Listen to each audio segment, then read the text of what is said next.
Today in this 2018 Chevrolet Equinox, we'll be having a look at and showing you how to install the Roadmaster EZ4 baseplate kit with removable arms. Part number RM-523193-4. Here's what our baseplate looks like installed. As you'll notice, we have a nice clean look on the front of the vehicle when we're not towing it. This way it won't take away from the looks of our car at all. Now the reason you're going to want a baseplate like this one is that this will allow you to flat tow your Equinox behind your motorhome and not have to worry about using a trailer or a tow dolly to bring your car with you when you go RVing. This baseplate features removable arms which serve as the attachment point for our tow bar.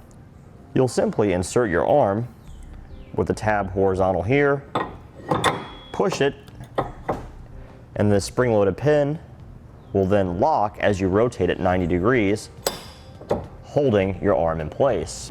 And it's the same on both sides. Now next to our removable arm, we have our safety cable attachment point. Now one thing that's nice about this is that it doesn't stick out past the edge of our license plate bracket here. So we're not adding any extra length to the front of the vehicle when we're not towing it. In the center of the base plate, right below where your license plate bracket is, we have these two prongs which serve as an attachment point for any of your electrical connectors, such as a 6-pole round such as this one. Closer to the passenger side, between our arm and our electrical attachment point, we also have a tab here to mount a breakaway switch for a supplemental braking system if you're using one. Now in my personal experience in setting up Equinoxes for flat tow setups, I found that this base plate is one of the easiest ones to use for the Equinox, which is great because that saves you time when you're hooking up to your motorhome. Also, I found that this is one of the easiest base plates to install for the Equinox. Here's what our base plate looks like bolted together with our fascia off. As you can see, it's really not that complicated to put together. There's very minimal drilling with just 3 holes on each side that we have to drill, and it's going through a thin part of the sheet metal, so it's easy to drill through.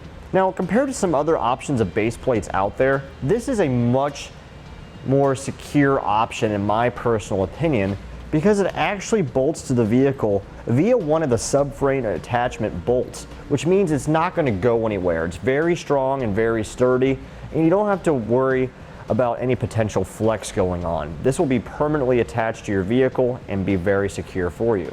Now in this particular flat tow setup, we're using a Roadmaster EZ4 baseplate kit with removable arms.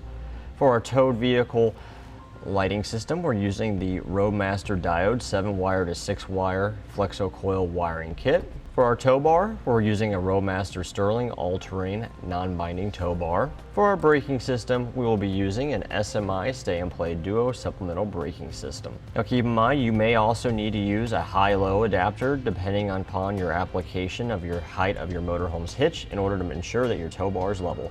We have many different options available on our website for you. And now that we've gone over some features, we'll show you how to get it installed. To begin our install, we have our hood open. We need to remove the fasteners that secure our fascia to the core support. We'll have 6 T15 Torx fasteners just like this one to remove.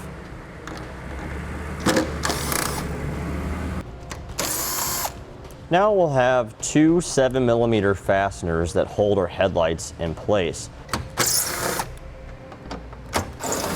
And keep in mind, everything we do on one side will repeat on the other side. Now on our wheel wells, we'll have 5 T15 Torx fasteners which secure our fender liner to our fascia.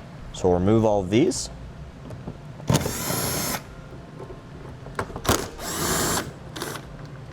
With our fender liner pulled back now, we have a 7mm screw that attaches our fascia to the fender. We need to remove this.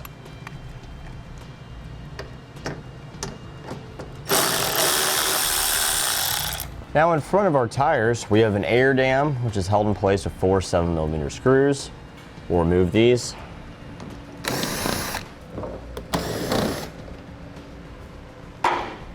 Now underneath, we'll have 9 7mm fasteners like this to remove on both sides. And this is what holds our splash shield of the fascia and the subframe. Now we can grab this, pull it back, and remove it. Now we'll pull up on the top of our fascia pull back to release it from this pin here. Do that on both sides. Now with an extra set of hands, we'll remove our fascia. We'll grab it by our fender here and pull back towards us. And pull it off the front of the vehicle. On the passenger side below our headlight, we have one electrical connector to remove. We'll slide the red lock tab down. We'll press on the black tab and we'll pull to separate.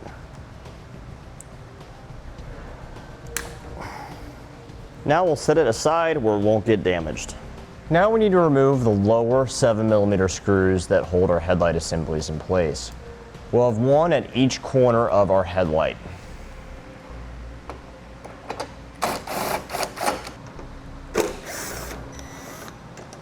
Now we'll grab our headlight assembly, pull up, slide it forward, and we'll disconnect it by sliding our red lock tab back. We'll use a screwdriver to help press in on the tan tab as we pull back to separate it. And we'll set these aside. Now we need to remove our washer fluid reservoir. Since ours is full, we're going to drain it first. I placed a bucket underneath it. And I'll just grab one of our pumps here and pull it away from the tank and lift up on it. And we can catch the fluid and reuse it later. Okay, with our tank mostly empty now, we can pull it all the way out of the grommet. These hoses are difficult to remove. As you can see here, it doesn't want to pull off and you run the risk of breaking it. So what we'll do is we'll leave this hose attached to the pump, but we'll disconnect the electrical connector by pressing on the tab and pulling back. We'll do the same for the other pump too.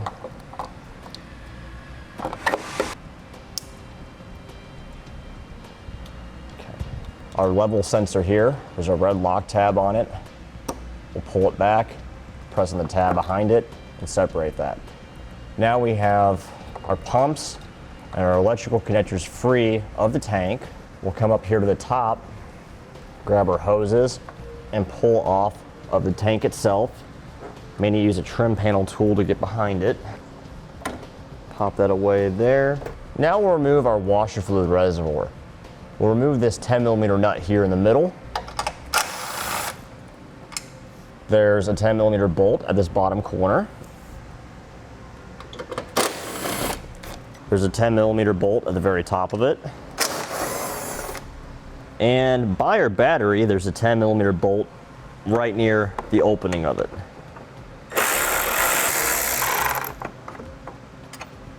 Now we'll grab it and pull it away from the vehicle. And we'll drain what's left of the tank back into our bucket. All right, now this step is not mentioned in the instructions, but you're going to have to do this. This snorkel, provided your vehicle is equipped with the 1.5 turbo like ours is, you're going to have to remove this. So to do that, we'll unclip the wiring harness that's attached to it using a trim panel tool.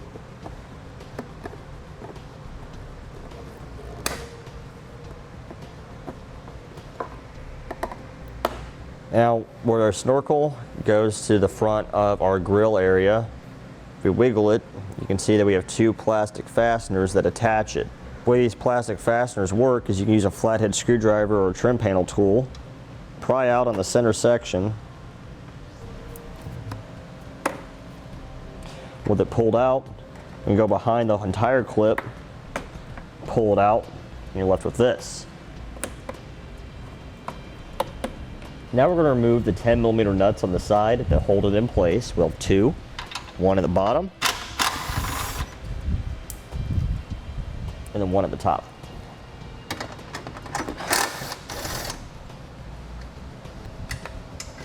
Now we'll pull the snorkel away, and we'll just pull it off of our Airbox assembly, and we'll set it aside. Now we have a ground wire on the top of our passenger side frame rail.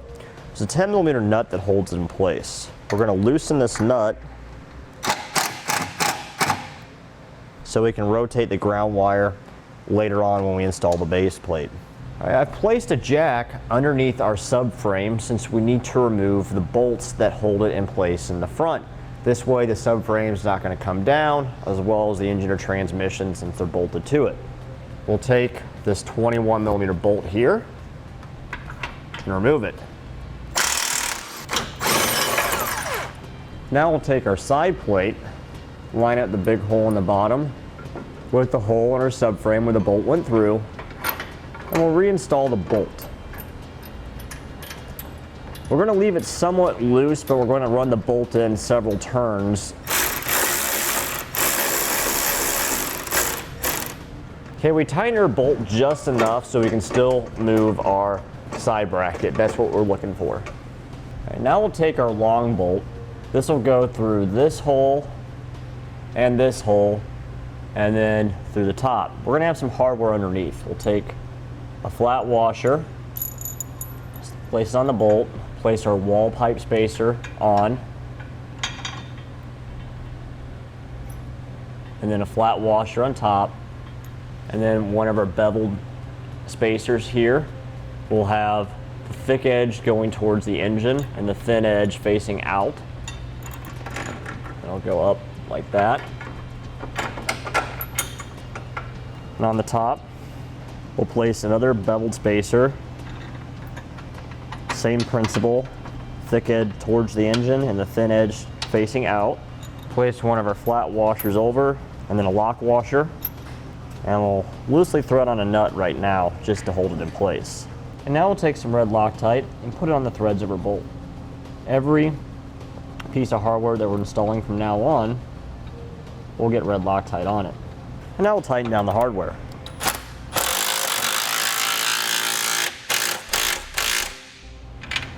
Now we'll torque that bolt to the amount specified in the instructions. Okay, now we can tighten our subframe bolt that we have loosely installed. Now we'll torque this bolt to the manufacturer specifications. With our passenger side base plate, side plate now in place, you can see why we had to loosen this ground cable here, because otherwise this beveled spacer here would have pinched it. So we can retighten the nut now. Now with our base plate as a guide, we'll drill out these 3 holes using a 3/8 drill bit.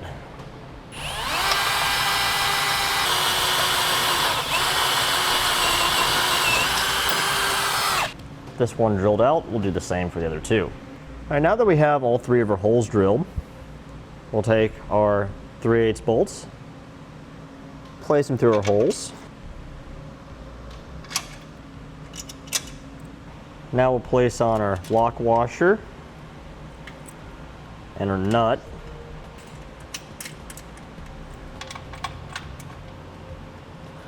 Now we'll tighten down the hardware, and we'll torque it to the amount specified in the instructions. Now on our air deflector here right in front of our intercooler, we've marked out the area that we need to trim. It's the same on both sides. Let's use a pair of Aviation snips here to cut through this plastic.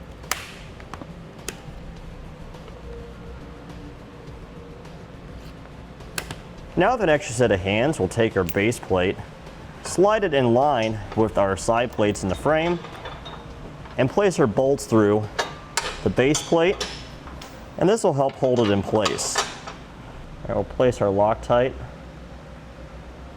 on our bolts, place on a lock washer, and we'll thread on our nuts.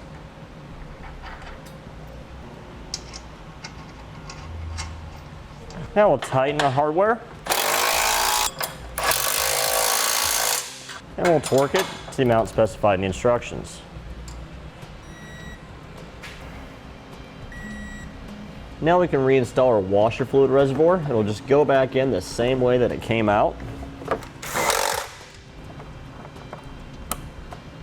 Now we'll fill our washer fluid back up.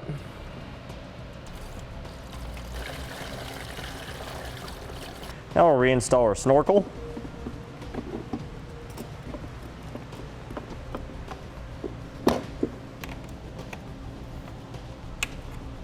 Now we can reinstall our headlights. Now, with our fascia off, this is a great opportunity to mount any wiring or electrical brackets you may need for like a breakaway switch or lighting system. Now on the fascia, we need to trim out a small section on each side. This bar right here that's right next to the end of the opening, we need to remove it. For that, I'll just use a rotary tool so I can make a nice clean cut.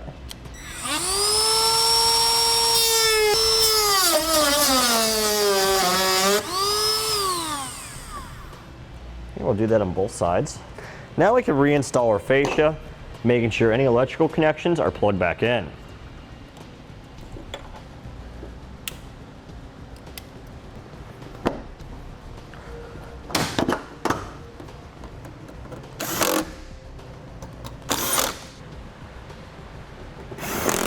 And that completes our look at and showing you how to install the Roadmaster EZ4 baseplate kit with removable arms, part number RM-523193-4 on this 2018 Chevrolet Equinox.